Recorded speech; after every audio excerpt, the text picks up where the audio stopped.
ಕೆಲವೊಂದು ಸಲ ಸಿನಿಮಾದ ಸುತ್ತ ಕ್ರಿಯೇಟ್ ಆಗೋ ಒಂದು ಎನ್ವಿರಾನ್ಮೆಂಟ್ ಏನಿದೆ, ಅದೇ ಆ ಸಿನಿಮಾದ ರಿಸಲ್ಟ್ ಹೇಗಿರುತ್ತೆ ಅನ್ನೋದನ್ನು ಹೇಳ್ತಾ ಇರುತ್ತೆ.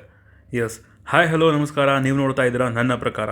ಅವತಾರ ಪುರುಷ 2 directed by simple Suni, ಸ್ಟಾರಿಂಗ್ Sharan and Ashika Raghunath in lead role.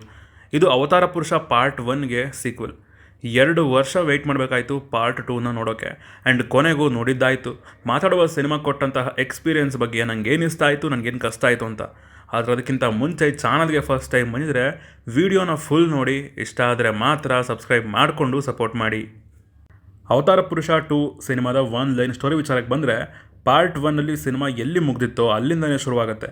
ಅದಾದಮೇಲೆ ಓವರ್ ಆ್ಯಕ್ಟಿಂಗ್ ಅನಿಲ ಮತ್ತೆ ಅವನ ಹಳೆ ಜೀವನಕ್ಕೆ ಹೋಗ್ತಾನೆ. ಆ್ಯಂಡ್ ಅದಾದಮೇಲೆ ಸುಶೀಲಾ ಪರಿಸ್ಥಿತಿ ನೋಡಿ ಮತ್ತೆ ರಾಮ್ ಜೋಯಿಸರು ಅನಿಲನ್ನು ಕರ್ಕೊಂಡು ಬಾ ಅಂತ ಸಿರಿಗೆ ಹೇಳ್ತಾರೆ. ಸಿರಿ ಕರ್ಕೊಂಡು ಬಂದ ಮೇಲೆ ಏನಾಯಿತು, ತ್ರಿಶಂಕು ಪಯಣ ಹೇಗಿತ್ತು, ಕೊನೆಗೆ ಯಾರು ಆ ತ್ರಿಶಂಕು ಲೋಕಕ್ಕೆ ಹೋದರು ಅನ್ನೋದನ್ನು ಸಿನಿಮಾ ನೋಡಿದರೆ ನೀವು ತಿಳ್ಕೊತೀರಾ. ಸಿನಿಮಾದಲ್ಲಿ ನನಗೆ ಇಷ್ಟ ಆಗಿದ್ದು ಇದರ ಸೆಕೆಂಡ್ ಹಾಫ್. ಸಿನಿಮಾದ ಸೆಕೆಂಡ್ ಹಾಫಲ್ಲೇ ಆ್ಯಕ್ಚುಯಲ್ ಆಗಿ ಕತೆ ಪ್ರೋಗ್ರೆಸ್ ಅನ್ನೋದು ಆಗೋದು. ಆ ತ್ರಿಶಂಕು ಪಯಣ ಅನ್ನೋದೇನಿದೆ ಅದರ ಚಾಪ್ಟರ್ ಓಪನ್ ಆಗ್ತಾ ಹೋಗೋದೆ ಅಲ್ಲಿ. ಆ್ಯಂಡ್ ಅದು ಕೂಡ ಲಾಸ್ಟ್ ಒಂದು 30 ನಿಮಿಷದಲ್ಲಿ. ಕಥೆಯಲ್ಲಿ ಏನಾದರೂ ಒಂದು ಬದಲಾವಣೆ ಅನ್ನೋದಾದರೆ ಅದು ಸೆಕೆಂಡ್ ಹಾಫಲ್ಲೇ. ಇನ್ನು ಶರಣ್ ಅವರು ಅವರ ಪರ್ಫಾರ್ಮೆನ್ಸ್ ಮೂಲಕ ಆದಷ್ಟು ಸಿನಿಮಾನ ಹಿಡಿದಿಟ್ಕೊಳ್ಳೋಕ್ಕೆ ಟ್ರೈ ಮಾಡಿದ್ದಾರೆ. ಚೆನ್ನಾಗಿತ್ತು. ಹಾಗೆಯೇ ಬೇರೆ ಕ್ಯಾರೆಕ್ಟರ್ಗಳ ಪರ್ಫಾರ್ಮೆನ್ಸ್ ಕೂಡ ಡೀಸೆಂಟ್ ಅಂತೀನಿ. ಇನ್ನು ಮೇಯ್ನ್ ಇಂಟ್ರೆಸ್ಟಿಂಗ್ ಅಂತ ಅನಿಸಿದ್ದು ಇಲ್ಲಿನ ಆ ಕಾನ್ಸೆಪ್ಟ್ ಇತ್ತು ನೋಡಿ. ಬೇರೆಯೇ ಒಂದು ಲೋಕ ಇದೆ, ಅದಕ್ಕೆ ಒಂದು ಜರ್ನಿ, ಅದರ ಮೇಲೆ ಈ ಮಾಟ ಮಂತ್ರದ ಲೇಯರ್. ಓವರಾಲ್ ಕಾನ್ಸೆಪ್ಟ್ ವೈಸ್ ಚೆನ್ನಾಗಿತ್ತು. ಸಿನಿಮಾದಲ್ಲಿ ನನಗೆ ಕಷ್ಟ ಆಗಿದ್ದು ಅನ್ನೋದನ್ನು ಹೇಳೋ ಮುಂಚೆ ಒಂದು ಸಣ್ಣ ವಿಚಾರ. ಅಲ್ಲಲ್ಲೇ ಇಂಟರ್ವ್ಯೂಗಳಲ್ಲಿ ಬಜೆಟ್ ಇಶ್ಯೂ ಅನ್ನೋದನ್ನು ಕೇಳಿದ್ದೆ.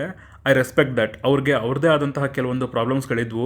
ಅದನ್ನೆಲ್ಲ ಫೇಸ್ ಮಾಡಿ ಸಿನಿಮಾನ ಆಡಿಯನ್ಸ್ ಮುಂದೆ ತಂದಿಟ್ಟಿದ್ದಾರೆ. ಅವ್ರ ಎಫರ್ಟ್ಸ್ಗೆ ನಾನು ರೆಸ್ಪೆಕ್ಟ್ ಕೊಟ್ಟೇ ಕೊಡ್ತೀನಿ. ಆದರೆ ಆಡಿಯನ್ಸ್ ಅನ್ನೋರಿಗೆ ಇದೆಲ್ಲ ಮ್ಯಾಟ್ರ್ ಆಗಲ್ಲ ಗುರು.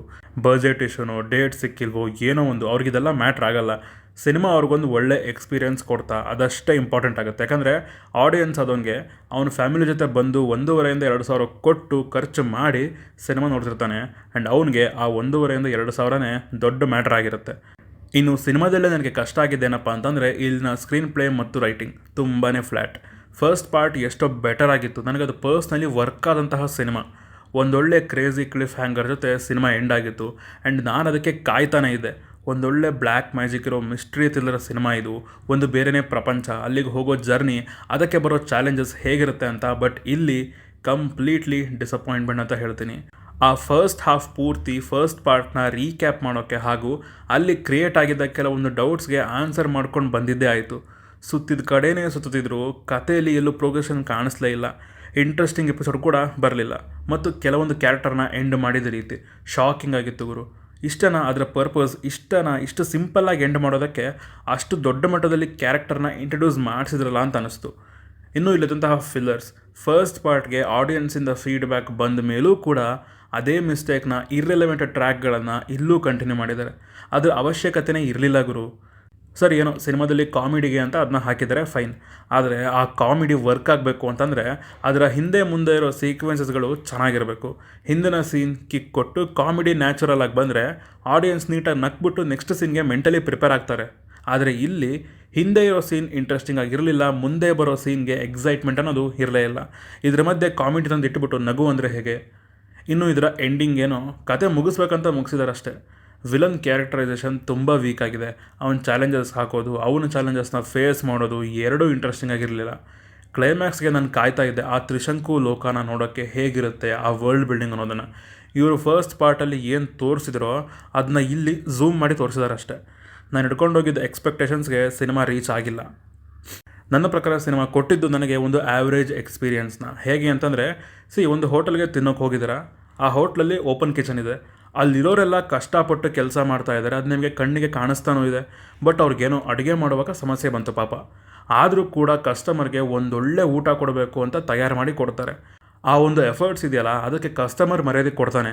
ಆದರೆ ಕಸ್ಟಮರ್ ಹಸಿವಿಗೂ ಮರ್ಯಾದೆ ಕೊಡಲೇಬೇಕು.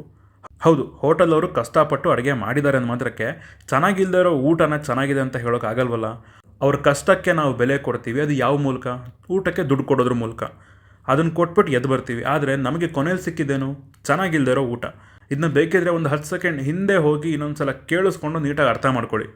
ನನ್ನ ರೇಟಿಂಗ್ಸ್ ಈ ಸಿನಿಮಾಗೆ 2.75 ಔಟ್ ಆಫ್ 5. ಸೊ ಇದಿಷ್ಟು ನನಗೆ ಸಿನಿಮಾ ನೋಡಿ ಹೇಳಬೇಕು ಅಂದ್ಕೊಂಡಿದ್ದಂತಹ ವಿಚಾರಗಳು. ನೀವೇನಾದರೂ ಸಿನಿಮಾನ ನೋಡಿದರೆ ನಿಮಗೇನು ಅನ್ನಿಸ್ತು ಅಂತ ಕೆಳಗಡೆ ಕಮೆಂಟ್ಸಲ್ಲಿ ತಿಳಿಸಿ. ಹಾಗೂ ನೀವು ನಮ್ಮನ್ನು ಇನ್ಸ್ಟಾಗ್ರಾಮ್ ಮತ್ತು ಟ್ವಿಟರ್ನಲ್ಲಿ ಕೂಡ ಫಾಲೋ ಮಾಡ್ಬೋದು ಸಿನಿಮಾದ ಅಪ್ಡೇಟ್ಸ್ಗಾಗಿ. ಸೊ ಸಿಗೋಣ ಮುಂದಿನ ವಿಡಿಯೋದಲ್ಲಿ. ಬಾಯ್.